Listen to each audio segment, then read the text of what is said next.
Right now at noon, the Treasury Department says it's now taking extraordinary measures as the government reaches its debt ceiling. How that could impact you at home. And we are tracking clouds across the area. It's cold, it's breezy, it's not going to do a lot of warming, and there's some wintry weather on the way. We'll break it all down coming up. Prosecutors charge Alec Baldwin with involuntary manslaughter after a shooting death on a Western film set. The 4 states' most watched news starts now. The U.S. reaches its debt ceiling, leaving the government scrambling to pay its bills. This is KOAM News at noon. I'm Tanya Bach. Topping our first 7 minutes, $31.4 trillion. That's the not so magic number the United States has reached in debt spending. Treasury Secretary Janet Yellen announced in a letter to Congress that the U.S. has officially reached the legal limit with which it can borrow to pay the bills Congress has already authorized. But some lawmakers don't want to raise the debt ceiling until changes are made in future spending. That sets up a showdown which could put a strain on the U.S. economy. Nicole D'Antonio has more details from Capitol Hill.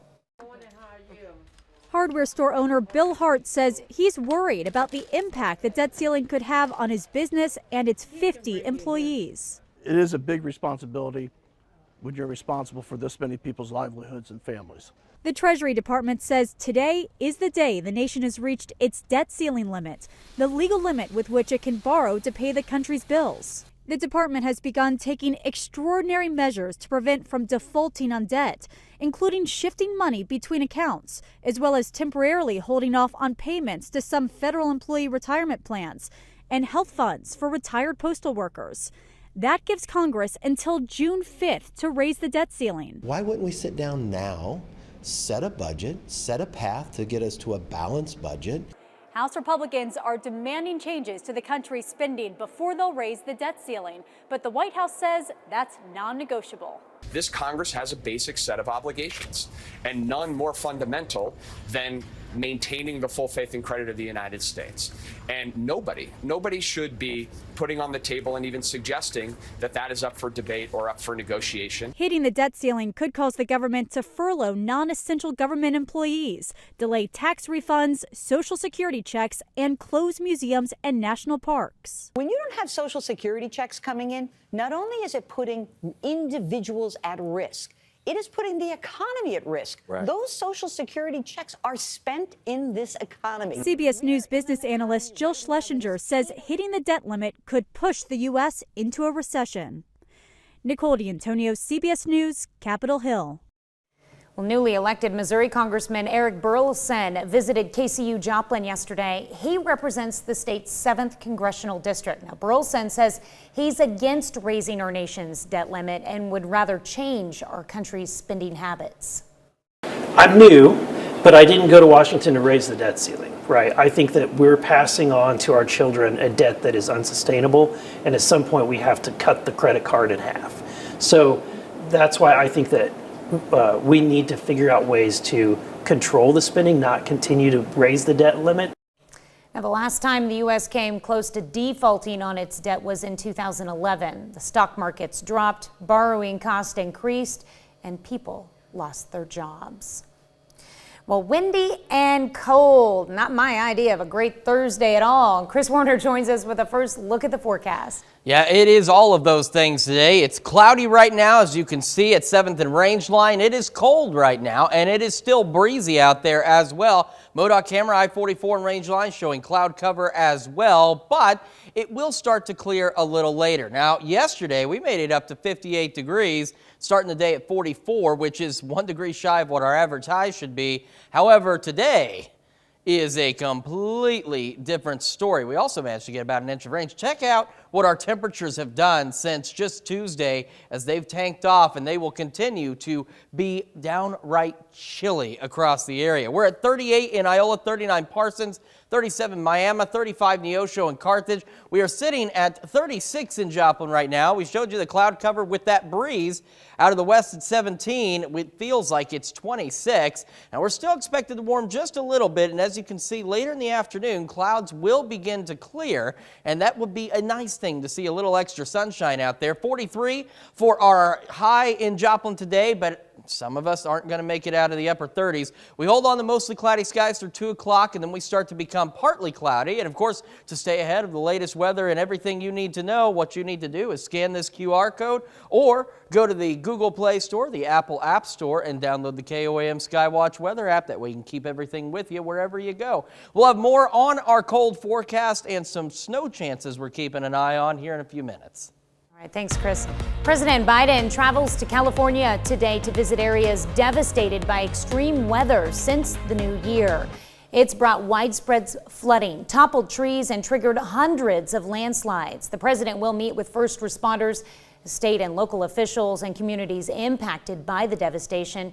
He will also assess what additional federal support is needed. Well, actor Alec Baldwin and a weapons specialist will be charged with involuntary manslaughter in the fatal shooting of a cinematographer who was killed on a New Mexico movie set. The Santa Fe District Attorney issued a statement today announcing the charges against Baldwin and Hannah Gutierrez Reed, who supervised weapons on the set of the Western Rust. Helena Hutchins died shortly after being wounded during rehearsals at a ranch on the outskirts of Santa Fe in October of 2021. Baldwin was pointing a pistol at her when the gun went off. Officials say the assistant director who handed Baldwin the gun has signed an agreement to plead guilty to negligent use of a deadly weapon. 2 Illinois paramedics charged with murder have their first court appearance today. The case involves a disturbing incident captured on police body cam video last month. And the man in the footage, Earl Moore Jr., died a short time later. 2 emergency medical workers who treated him are accused of suffocating him. That's a look at today's top stories and weather in our first 7 minutes. Up next on KOAM News at noon, one of the world's most influential female leaders is quitting her job. What happens now after the New Zealand Prime Minister's shocking resignation? And later, we're making strawberry French toast roll-ups in the Mr. Food Test Kitchen. In an emotional announcement, one of the most influential leaders on the global stage is stepping down. New Zealand's Prime Minister, Jacinda Ardern, says she does not have enough left in the tank after 5.5 years in the role. Helena Humphrey reports. In a televised address, Jacinda Ardern, one of the world's most famous female leaders, explained her reasons for resigning. I know what this job takes. And I know that I no longer have enough in the tank to do it justice. Describing her tenure as New Zealand's Prime Minister as the most fulfilling experience of her life, Ardern says there's no secret scandal behind her departure, just fatigue. I think the cumulative challenges that we've faced as a team, and they have been extraordinary, has taken its toll. I consider this job a privilege. But I am also human. When Ardern became Prime Minister in 2017 at the age of 37, she was one of the world's youngest state leaders. Less than a year later, she had her first child. She steered her country through turbulent times, including the aftermath of a mass shooting at 2 mosques and the COVID-19 pandemic. She's had to face a lot of drama and stress and strife. But the latest polls indicate her Labour Party may face a difficult path to re-election come October. Her critics say she failed to deliver the transformational government she'd promised. Overseas, she's definitely viewed very well, whereas I think internally she's probably maybe lost the public's acceptance a little bit. Bowing out, Ardern says a leader has to know when to go, a sense of self-awareness that her admirers say has characterised her time in office. Helena Humphrey, CBS News, London. Jacinda Ardern says that she will step down by February 7th. Still to come on the KOAM News at noon, Mr. Food. Say goodbye to the winter blues with a breath of Florida sunshine. And for this, there's no need to pack your suitcase. All you need to do is grab a basket of fresh Florida berries and enjoy all of their goodness. But first, it's cold. It's going to stay that way, and we're even tracking some snow chances this weekend. We'll break it all down coming up. Well, it's been cold, it has been breezy, and you add the breeze to the cold and it feels even colder outside. And unfortunately, the cold is here to stick around. Winter had to come back eventually, and it has decided to do so now. And you can see right now at 7th and Rangeline, cloudy skies as far as the eye can see. We take a look at the MoDOT camera at I-44 and Rangeline, and you can see the same thing, just cloudy skies out there. Not a pleasant day whatsoever, but the clouds will eventually start to clear. So we're at 36 in Joplin. Feeling about 10 degrees cooler with a west breeze at 17. Gusty winds will continue for at least the next few hours, and then it'll start to die down. We're up to 38 Iola, 39 in Chanute, Neodesha, and Parsons, 37 Chetopa, Miami, 35 Neosho, Carthage, and up to 36 in Lamar. As we go through today, some of us, like Joplin, for example, are still expected to make it up to about 43 degrees. Some of us will see the low 40s. Some of us won't make it out of the upper 30s. It's just going to be one of those dreary winter days. Now, eventually, once we get it past about 2, 3 o'clock, the clouds will start to break a bit, and we'll be left with some partly cloudy skies as we head into the evening. And if you are planning an evening out, we'll have those partly cloudy skies, but you can also see that is a typo. That's supposed to be 32. The temperatures aren't going to drop that rapidly within an hour.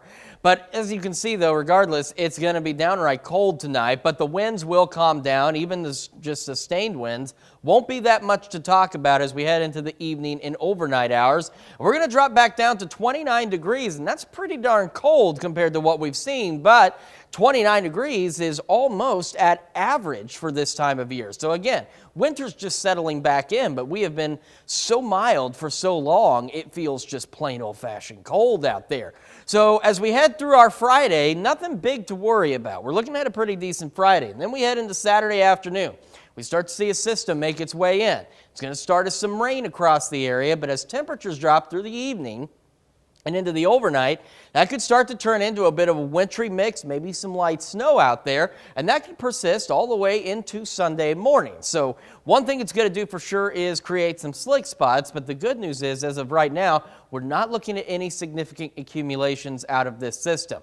Once we get through that, the rest of our Sunday, while cold, isn't going to be too bad. Then we head into Monday. And Monday into Tuesday is where things get interesting yet again. Another system that late Monday could start out as rain. As we head into Tuesday, we don't do a lot of warming, so we're looking more at a wintry mix in the first part of Tuesday before that system goes ahead and kicks on out of here. So we're up to 46 and partly cloudy tomorrow.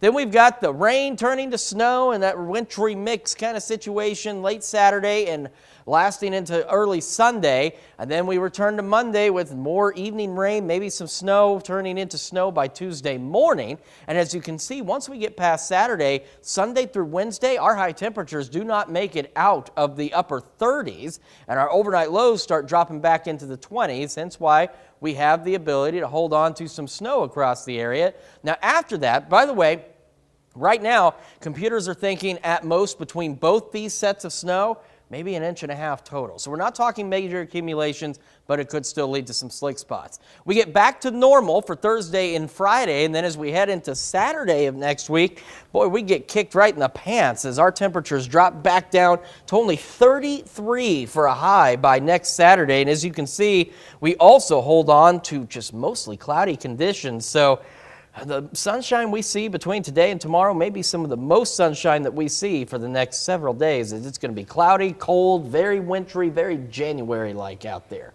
Now's probably the time to get ready to hibernate for the next month or so. No kidding, yeah. Well, get ready to hunker down because it's going to be chilly. It's going to be winter. Just plain old winter, but it's just not fun because it's been so nice lately. Winter is coming? Winter is here. Oh, man. I missed it.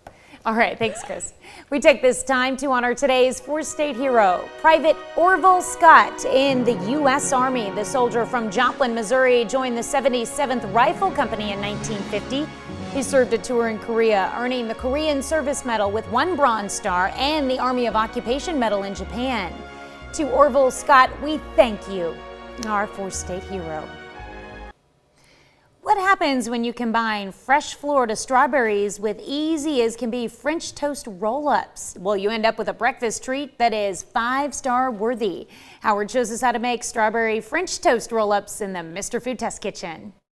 It's January, and if you're like me, then you're craving sunshine. Well, I can't think of a better way to get my share of it than by picking up a basket or two of fresh Florida strawberries. And they're as juicy as can be. You know, the ones that are so sweet and plump that with each bite, you feel the sun shining down on you. So let me show you how these can add a spark of sunshine to your breakfast table.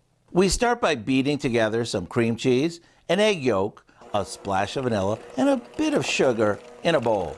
Once it's creamy, we add some diced fresh strawberries.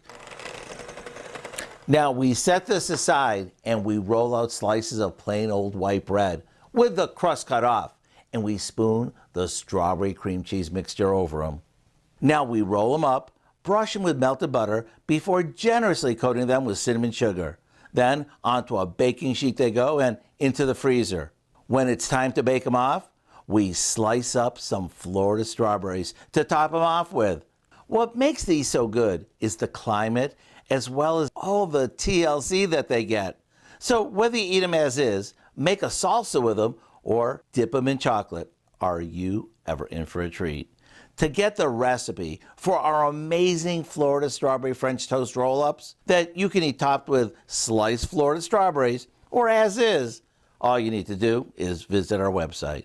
This is Howard in the Mr. Food Test Kitchen, where today we're kicking off the new year with lots of juicy, tasty, and Florida-grown ways for you to say, ooh, it's so good.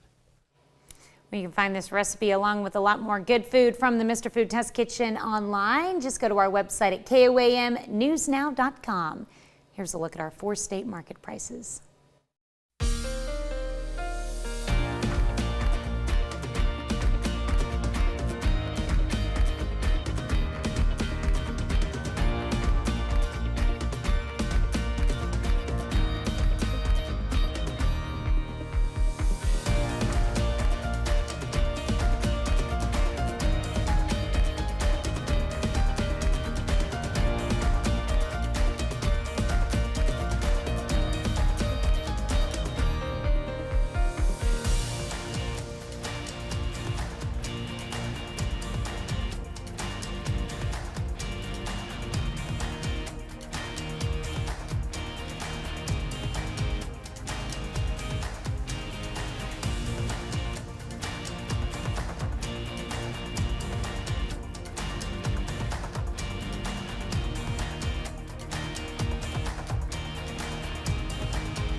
All right, we're still looking at highs, upper 30s, lower 40s today, and the winds will eventually calm down, 46 tomorrow.